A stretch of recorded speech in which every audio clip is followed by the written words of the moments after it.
Hello everyone, welcome to my channel brilliant minds. तो आज की इस वीडियो में हम क्लास 10th का चैप्टर नंबर 6 डिपॉजिटरी के एमसीक्यूज को सॉल्व करेंगे।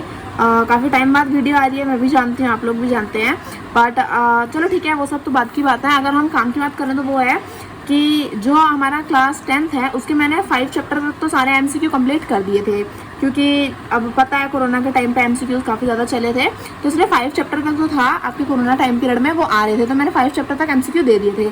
लेकिन अब पेपर में जो है, जो आपके एग्जाम होते हैं उसमें सब्जेक्टिव और ऑब्जेक्टिव दोनों साथ में आते हैं, तो इसलिए मैंने सोचा है कि जो आगे वाले जो चैप्टर बच गए हैं 6, 7, 8, 9, 10 उन सब की भी मैं एमसीक्यू सीरीज़ को स्टार्ट कर दूँ, ताकि आप लोग एमसीक्यूज की अच्छे से प्रैक्टिस कर सकें। क्वेश्चन आंसर्स तो टीचर्स भी करा देते हैं और आप लोग वैसे भी समझ लेते हैं, बट एमसीक्यूज जो हैं थोड़े बहुत कभी कभार ट्रिकी हो जाते हैं, जो सॉल्व करने आने चाहिए, तो मैं आपको वही एमसीक्यूज आज सॉल्व करवाती हूँ।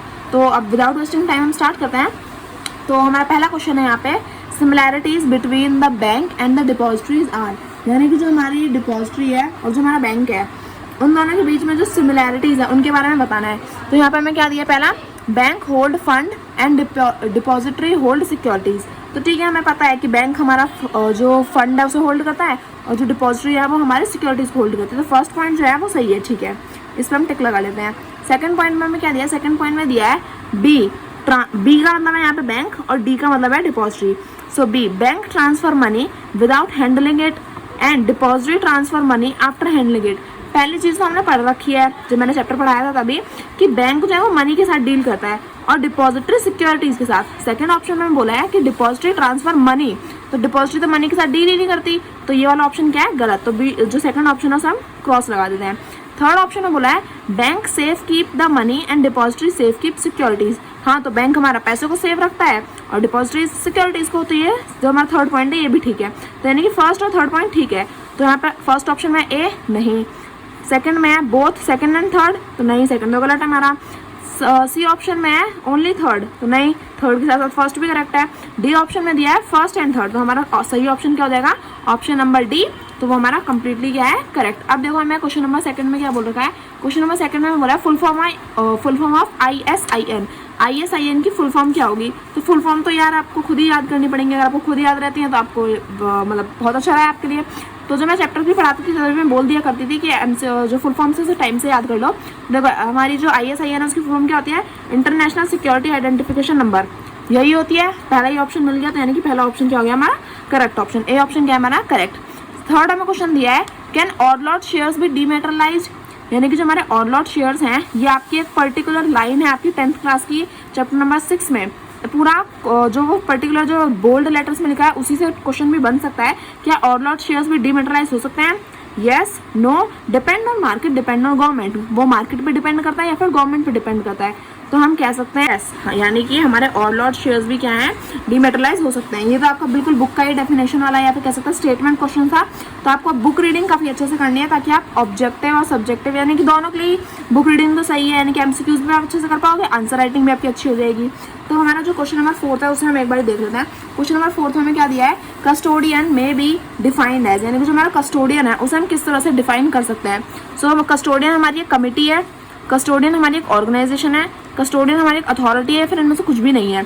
तो मैंने कहा ना कि अगर आप बुक रीडिंग करते हो या फिर आपने मेरे लेक्चर्स को अच्छे से पढ़ा होगा, मैंने समझाया है, तो आपको अच्छे से पता होगा कस्टोडियन क्या है, हमारी एक ऑर्गेनाइजेशन है। कस्टोडियन इज बेसिकली क्या है, ऑर्गेनाइजेशन, ठीक है। अब हमारा जो फिफ्थ और सिक्स्थ क्वेश्चन है, बाकी के जो क्वेश्चन है मैं वो आपको अच्छे से दिखा देती हूँ। फिफ्थ क्वेश्चन में हमें दिया है maintaining a clients security account is the function of home, यानी कि अपने क्लाइंट का सिक्योरिटी अकाउंट को मेंटेन करना ये किसका फंक्शन है, बैंक का, डिपॉजिटरी का, म्यूचुअल फंड का या फिर कस्टोडियन का। तो हम सभी को पता है मेंटेनिंग अ क्लाइंट सिक्योरिटीज़, यानी कि जो हमारी जो फंक्शन जो हमारा क्लाइंट सिक्योरिटीज़ को अकाउंट को जो मेंटेन करता है ये फंक्शन हमारा कस्टोडियन परफॉर्म करता है, तो ऑप्शन नंबर डी हमारा करेक्ट ऑप्शन होगा। क्वेश्चन नंबर 6 दिया है conversion of electronic holdings to physical are known as, यानी कि अब हम क्या कर रहे हैं, इलेक्ट्रॉनिक होल्डिंग्स को फिजिकल होल्डिंग्स में कन्वर्ट कर रहे हैं, तो उस प्रोसेस को, उस ये जो कन्वर्जन हम कर रहे हैं इसको हम एक पर्टिकुलर टर्म से बुलाते हैं, तो वो टर्म क्या है, डीमेटेरियलाइजेशन, ई कन्वर्जन, रीमेटेरियलाइजेशन या फिर डिफ्यूजन। तो जब हम क्या करते हैं फिजिकल क्वांटिटीज़ को इलेक्ट्रॉनिक में कन्वर्ट करते हैं तो वो होता है हमारा डीमेटेरियलाइजेशन, बट यहाँ पे फिजिकल क्वांटिटीज़ को नहीं कन्वर्ट कर रहे, इलेक्ट्रॉनिक होल्डिंग्स को कन्वर्ट कर रहे हैं। तो इलेक्ट्रॉनिक होल्डिंग्स को जब फिजिकल में कन्वर्ट करता है तो वो होता है हमारा ऑप्शन नंबर सी, रीमेटलाइजेशन। अब जो नेक्स्ट पेज पे हमारे क्वेश्चन है वो भी मैं आपको अच्छे से एक बार शो कर देती हूँ। अब हमें जो हमारा क्वेश्चन नंबर 7 दिया उसमें क्या दिया है, who is a depository participant DP. हमारा डिपॉजिटरी पार्टिसिपेंट कौन कौन होता है, तो पहला है bank, second government, third financial institutions, fourth SEBI registered members. तो इनमें से कौन कौन हमारे डीपी यानी कि डिपॉजिटरी पार्टिसिपेंट होते हैं, तो हमें पता है, हमने पढ़े थे बैंक, फाइनेंशियल इंस्टीट्यूट और हमारे सेबी रजिस्टर्ड ट्रेडिंग मेंबर। तो यानी कि फर्स्ट, थर्ड एंड फोर्थ। तो हम देख लेंगे ऑप्शन कौन से हैं, first, second, first, third and fourth. तो ये मिल गया हमें ऑप्शन नंबर बी हमारा करेक्ट ऑप्शन है। ओके, इस तरह से आप क्या कर सकते हो, यानी कि अगर आपने बुक रीडिंग करी है, लेक्चर्स अच्छे से पढ़े हैं, देखो कभी कभार बच्चों को बुक रीडिंग करने का टाइम नहीं मिलता, तो आप लेक्चर्स में आपको पढ़ाते हो, जो मैंने वीडियो यूट्यूब पे अपलोड कर रखे हैं पूरे चैप्टर्स की, वन शॉट भी है, फुल वीडियोज भी हैं, तो आप उन्हें अच्छे से पढ़ा करिए ताकि आपको मतलब अच्छे से याद रहे कि हाँ क्या चीज़ पढ़ाई गई थी और क्या हमें करना है। अब देखो 8th क्वेश्चन है, minimum balance of securities in depository account. यानी कि जब हम अपना डिपॉजिटरी अकाउंट खुलवा रहे हैं तो उसमें मिनिमम नंबर ऑफ सिक्योरिटीज कितनी रखनी है हमें। जैसे हम अपना अकाउंट, बैंक अकाउंट खुलवाते हैं तो हम उसमें मिनिमम अमाउंट ऑफ पैसे रखने पड़ते हैं ना, कि 1000 रुपये, 2000 रुपये, 10,000 रुपये। लेकिन जैसे आप SBI का बैंक है, वो जीरो बैलेंस वाला भी हो सकता है। इसी तरीके से जो हमारी सिक्योरिटीज, जो हमने डिपॉजिटरी अकाउंट खुलवाया है, उसमें मिनिमम बैलेंस ऑफ सिक्योरिटी, कितनी सिक्योरिटी मिनिमम होनी चाहिए, तो A 100, B 0, C 4 और D मोर देन 0, यानी कि 0 से ज्यादा, 1, 2, 3, 4 कितने भी। तो हमें पता है option number B is correct, हम 0 बैलेंस भी रख सकते हैं। अगर हमारी कोई भी सिक्योरिटी नहीं है तब भी हमारा अकाउंट ओपन रह सकता है। अब देखो क्वेश्चन नंबर 9 में क्या दिया है, क्वेश्चन नंबर 9 में दिया है हमें, do we need different account for different securities. जैसे अगर मैंने एक म्यूचुअल फंड खरीदा, एक बॉन्ड खरीदा, बाकी मैंने शेयर्स अलग अलग खरीद लिए, तो मेरी अलग अलग सिक्योरिटीज हो गई। तो क्या मुझे अलग अलग सिक्योरिटीज के लिए अलग अलग अकाउंट रखना पड़ेगा, क्योंकि ऐसा भी हो सकता है कि वो मिक्स ना हो जाए, या कोई भी मेरी परेशानी है वो मेरी अपनी परेशानी है, तो क्या मुझे अलग अलग अकाउंट रखने पड़ेंगे, क्या ये जरूरी है। तो option A, no, 1 is enough. B, yes, more than 1 is required. C, 2 are necessary, यानी कि 2 accounts are necessary. D, both B and C. तो देखो हमें बुक में क्या बोला है, और अगर हम वैसे भी अगर प्रैक्टिकली भी देखें तो हमारे एक पर्टिकुलर अकाउंट में ही हम क्या कर सकते हैं, अपनी काफ़ी सारी सिक्योरिटीज़ को स्टोर कर सकते हैं।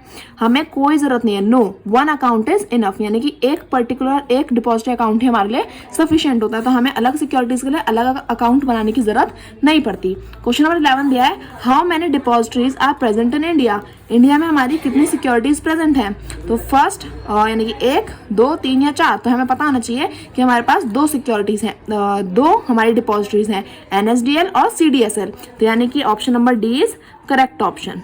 ओके, अब देखो क्वेश्चन नंबर 12 में हमें क्या दे रखा है, क्वेश्चन नंबर 12 में हमें दिया है, how much time is required to transfer a security. यानी कि अगर हमने जो सिक्योरिटी आज खरीदी है या बेची है, जो भी है, अगर हमें उसे ट्रांसफर करना है तो हमें कितना टाइम लगेगा, T+2 days, B, immediate transfer हो जाएगा, सी, 2 घंटे लगेंगे, या डी, 1 हफ्ता लगेगा। तो जब हम ट्रांसफर करते हैं तो ट्रांसफर करने में हमें कितना टाइम लगता है, बिल्कुल भी नहीं, वो इमीडिएटली क्या हो जाता है, ट्रांसफर हो जाता है। यानी कि option number B is correct option. आज का लास्ट क्वेश्चन क्या हमें यहाँ पे दे रखा है, फुल फॉर्म ऑफ CDSL। तो CDSL की फुल फॉर्म आपको अच्छे से याद होनी चाहिए, क्योंकि वो मोस्टली पूछ ली जाती हैं और 1 मार्क्स क्वेश्चन में तो इजीली पूछ लेते हैं। तो CDSL की फुल फॉर्म क्या होती है, पहला, सेंट्रल डिपार्टमेंट सर्विस लिमिटेड, नहीं, D, national security depository limited. अब ये national security depository limited CDSL की फुल फॉर्म नहीं है, बट ये NSDL की फुल फॉर्म है, इसलिए मैंने यहाँ पे लिख दिया है ताकि आप CDSL और NSDL दोनों एक साथ समझ लो। सी पॉइंट में दिया है सिविल डिपार्टमेंट सर्विस लिमिटेड, तो ये भी गलत है, ये भी सही नहीं है। CDSL की करेक्ट फुल फॉर्म होती है हमारी सेंट्रल डिपॉजिटरी सर्विस लिमिटेड। तो option number D is correct option. तो ये हमारा काफी छोटा सा और प्यारा सा चैप्टर था, तो इसमें से मैंने सारे ही टॉपिक कवर कर लिए। अगर आप देखोगे तो आपके 2 पेजेस का चैप्टर है ये, उसमें से 13 क्वेश्चन मैंने निकाला है और आपका पूरा चैप्टर कवर हो गया। आपको शायद यकीन ना हो, पर हाँ सच में 13 क्वेश्चंस में मैंने पूरे चैप्टर में से जो भी इंपॉर्टेंट था सबके क्वेश्चन निकाले हैं। तो यानी कि 13 क्वेश्चंस में से आपका जो पूरा चैप्टर वो इजीली कवर हो जाता है। तो जो MCQ सीरीज है वो आप अच्छे से फॉलो कर सकते हैं अगर आपको चैप्टर पूरा कंप्लीट कवर करना है तो। और MCQ से मतलब आपका फायदा भी रहेगा कि आपको MCQ किस तरह से सॉल्व करना है, और चैप्टर के बारे में भी थोड़ा सा ओवरव्यू मिल जाता है। तो आई होप मैंने जो आपको क्वेश्चंस दिए वो आपके लिए हेल्पफुल रहे होंगे और आपको भी अच्छे से समझ में आया होगा। और हाँ, अगर वीडियो अच्छी लगी हो तो प्लीज़ वीडियो को अपने दोस्तों के साथ अपने क्लास ग्रुप में भी शेयर करना, ताकि और बच्चे भी पढ़ सकें। ओके, सो वीडियो अच्छी लगी तो प्लीज़ वीडियो को लाइक करें and subscribe my channel for more videos. Thank you for watching.